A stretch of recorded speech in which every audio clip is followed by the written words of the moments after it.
मित्रों, जय हिंद। शिक्षार्थियों, अभ्यर्थियों, आज मध्याह्न भोजन के विषय में विचार साझा करेंगे। मित्रों, मेरा नाम स्वतंत्र कुमार सोनी है। मित्रों, 90 के दशक में विभिन्न पत्रिकाओं के माध्यम से सरकार को एक जानकारी प्राप्त हुई कि देश के बच्चे कुपोषण के शिकार है। कुपोषण के शिकार होने के बाद वो पढ़ाई से वंचित हो जाते हैं, और यदि पढ़ाई से वंचित हो जाते हैं तो उनके परिवार का जीवन स्तर और दयनीय हो जाता है, गरीबी से ग्रसित होने लगता है।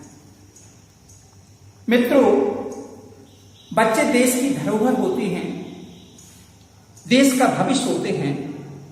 बच्चों को संभालना, बच्चों की दीक्षा, शिक्षा तथा भोजन की व्यवस्था के लिए सरकार ने सोचा, और सोचने के बाद एक नई स्कीम के साथ मध्याह्न भोजन के द्वारा बच्चों को पढ़ाने हेतु, शिक्षा के प्रति जागरूक करने के लिए एक नई योजना का जन्म दिया। उस योजना का नाम है मध्याह्न भोजन योजना, इंग्लिश में मिड डे मील स्कीम। जैसा कि आपको एक मोनो में आपको दिखाई दे रहा है, बच्चे और बच्चियां मिलकर के एक भाईचारे की भावना से एक सर्कल का निर्माण कर रहे हैं, और इस सर्कल के अंदर लिखा राष्ट्रीय पौष्टिक सहायता कार्यक्रम के अंतर्गत मध्याह्न भोजन की स्कीम की स्थापना की। वर्तमान में इसका नाम चेंज हो गया है। आइए मित्रों, इसकी कुछ और जानकारी अपन लोग लेते हैं। मध्याह्न भोजन का जो मूल उद्देश्य था कि बच्चों को संतुलित भोजन दिया जाए। बच्चे यदि संतुलित भोजन करते हैं तो उनका पढ़ने में मन लगेगा, एक स्वस्थ मन का विकास होगा, और स्वस्थ मन के विकास से एक नवीन शिक्षा का प्रादुर्भाव होगा।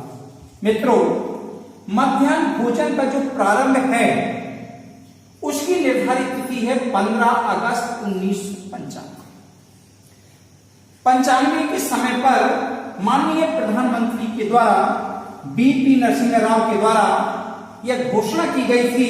15 अगस्त 1995 को 2408 ब्लॉकों में मध्याह्न भोजन योजना संचालित होगी। दूसरे चरण में शेष ब्लॉकों में होगी, लेकिन 15 अगस्त 1995 को 2408 ब्लॉकों में यह योजना लागू कर दी गई। इस योजना को भारत सरकार का मंत्रालय मानव संसाधन विकास मंत्रालय के दिशा निर्देशों पर चलता है। इंग्लिश में इसको ministry of the human resources development के नाम से आती है। मित्रों, यह जो योजना है यह भारत सरकार की एक महत्वपूर्ण योजना है। इसमें प्राथमिक तथा लघु माध्यमिक अध्ययनरत विद्यार्थियों को निःशुल्क भोजन की व्यवस्था की जाती है। मित्रों, सर्वोच्च न्यायालय के आदेश के अनुसार 28 नवंबर 2001 के निर्देश के अनुसार बच्चों को पका हुआ भोजन की व्यवस्था का निर्देश दिया था माननीय सर्वोच्च न्यायालय द्वारा।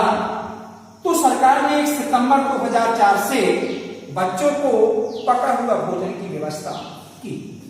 मित्रों, इस योजना का जो लक्ष्य था, प्रारंभिक शिक्षा माने कक्षा 1 से 5वीं तक के लिए 80% उपस्थिति के साथ 3 किलो गेहूं या चावल की व्यवस्था की गई। सरकार का कहना था, एक्सपर्ट जानकार लोगों का कहना था कि विद्यार्थियों को कम से कम 700 कैलोरी ऊर्जा और 20 किलोग्राम प्रोटीन आवश्यक है। उस हिसाब से विभिन्न योजनाओं के तरीके को बदलने के लिए समय समय पर इसमें परिवर्तन किए गए। उच्च शिक्षा या कक्षा 6 से 8 तक के लिए 2007 में जो पिछड़े ब्लॉक थे, जहां पर निर्धन बच्चे रहते थे, उन ब्लॉकों में प्रारंभ किया गया, और शेष 2008 में शेष ब्लॉकों में उच्च प्राथमिक शिक्षा में भी इसे लागू कर दिया गया। अर्थात अब कक्षा 1 से लगा करके 8वीं तक के बच्चों के लिए निःशुल्क खाने की व्यवस्था विद्यालय में की गई है। मित्रों, इस राष्ट्रीय पौष्टिक सहायता कार्यक्रम का नाम स्कूल में मध्याह्न भोजन का राष्ट्रीय कार्यक्रम हो गया।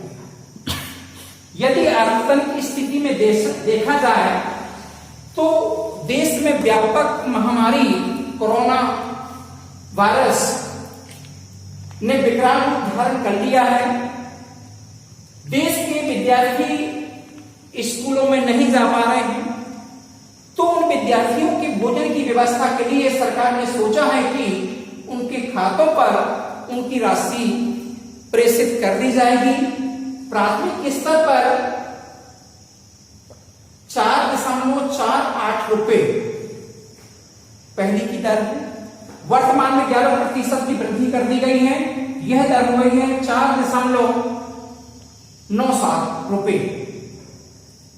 इस हिसाब से प्रत्येक विद्यार्थी के खाते में प्रेषित कर दी जाएगी। उच्च प्राथमिक विद्यार्थियों के लिए 6.71 रुपए से बढ़ा करके 7.75 रुपए 45 रुपए कर दिया गया है।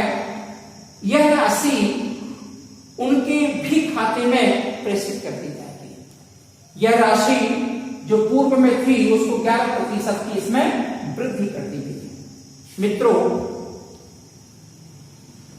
अनुदान संरचना के हिसाब से यदि इसका प्रतिशत देखा जाए तो केंद्र शासित प्रदेशों में और राज्य में इसका जो प्रतिशत है वो 60:40 है।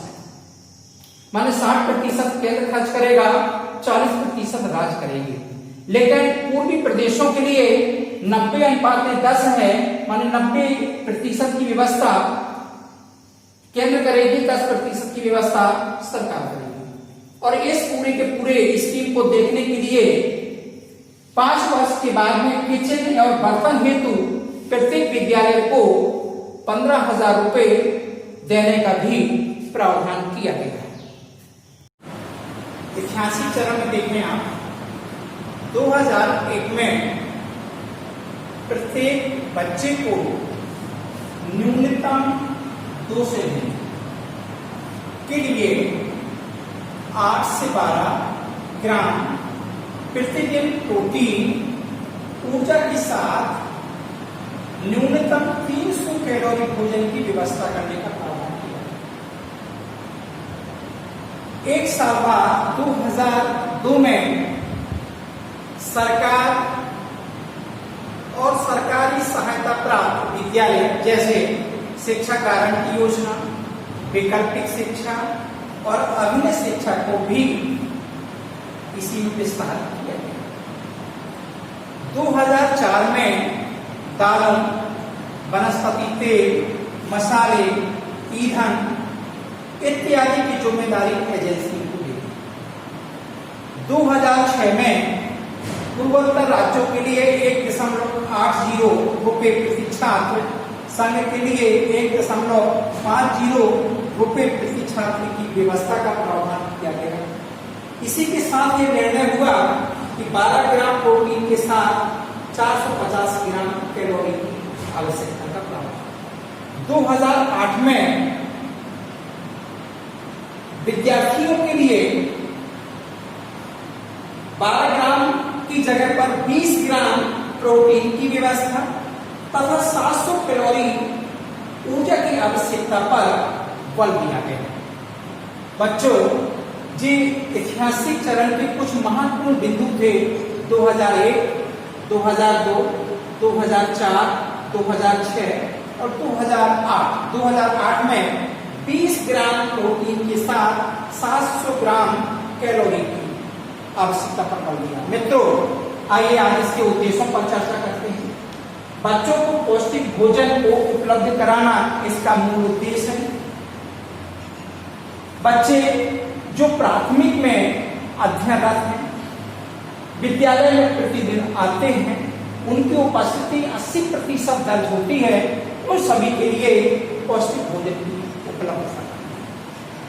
बच्चों में शिक्षा ग्रहण की क्षमता को विकसित कराना इसका दूसरा उद्देश्य है, क्योंकि पौष्टिक भोजन के साथ साथ फिर वो शिक्षा ग्रहण करने में उनको शिक्षा ग्रहण करने के साथ साथ बच्चों की छात्र संख्या पर विशेष ध्यान दिया जाता है, क्योंकि अक्सर ये देखा जाता है कि प्राइमरी शिक्षा में प्रतिदिन बच्चों की संख्या कम होती जाती है, जिसके कारण प्राइवेट शिक्षा को बढ़ावा मिलता है। हमारे देश की जो शिक्षा की मूल जड़ है वो प्राइमरी शिक्षा ही है। उस प्राइमरी शिक्षा की बदौलत ही जो अग्रिम जो आगामी शिक्षा के परिणाम होते हैं वो प्राइमरी शिक्षा पर ही निर्भर होते हैं। ड्रॉप आउट की संख्या को कम करना, बहुत सारे बच्चे ड्रॉप कर लेते हैं, उनको कम करना, बच्चे अत्यधिक स्कूलों में बच्चे रहें, स्कूलों में खेल खेलें, उसकी प्रवृत्ति को विकसित करने का भी उद्देश्य है।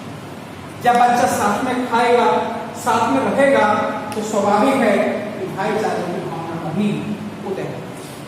इस योजना को सफल बनाने के लिए खाना की व्यवस्था महिलाओं के ऊपर जिम्मेदारी है।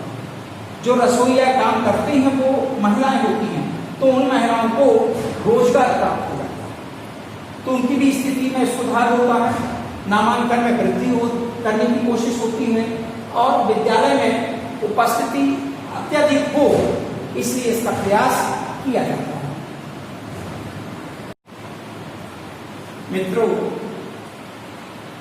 जो इसका मेनू है मध्याह्न भोजन का, वो इस प्रकार से: सोमवार को चावल, मिक्स दाल और हरी सब्जी मिलेगी। मंगलवार को राइस और आलू, सोयाबीन की सब्जी। बुधवार को और शनिवार को एक जैसा मिलेगा। बुधवार को आपको हरी सब्जी के साथ खिचड़ी और चोखा तथा मौसमी फल। गुरुवार को चावल, मिक्स दाल और आपको हरी सब्जी। शुक्रवार को पुलाव, काबुली चना या लाल चना, सलाद तथा अंडा या फल आपको मिलेगा। परीक्षा की दृष्टि से शुक्रवार और बुधवार का कभी कभी पूछ दिया, क्योंकि दोनों दिन में डिफरेंस भोजन दिया जाता है। हरी सब्जी के साथ खिचड़ी और चोखा तथा मौसमी फल बुधवार को दिया जाता है। शुक्रवार को पुलाव के साथ साथ में काबुली चना या लाल चना, सलाद, अंडा या एक फल। शनिवार को हरी सब्जी के साथ साथ खिचड़ी और चोखा और एक मौसमी फल। मित्रों, इसके साथ साथ में गर्म दूध देने की भी आदेश आ चुके हैं। बच्चों को गर्म दूध भी पिलाया जाता है कि देश के बच्चे कुपोषण की शिखा रहित रहें, ग्रसित ना हो, हमारे बच्चे मन से और शरीर से दोनों तरह से स्वस्थ रहें। मित्रों, आज मध्याह्न भोजन के विषय में हमने अपने विचार साझा किए। आपको यह वीडियो यदि अच्छा लगता है तो दूसरों तक भेजने की कोशिश करें और मेरे चैनल को सब्सक्राइब करें। एक नए विषय के साथ मैं दोबारा उपस्थित निश्चित होऊंगा, इस आशा के साथ। जय हिंद, धन्यवाद।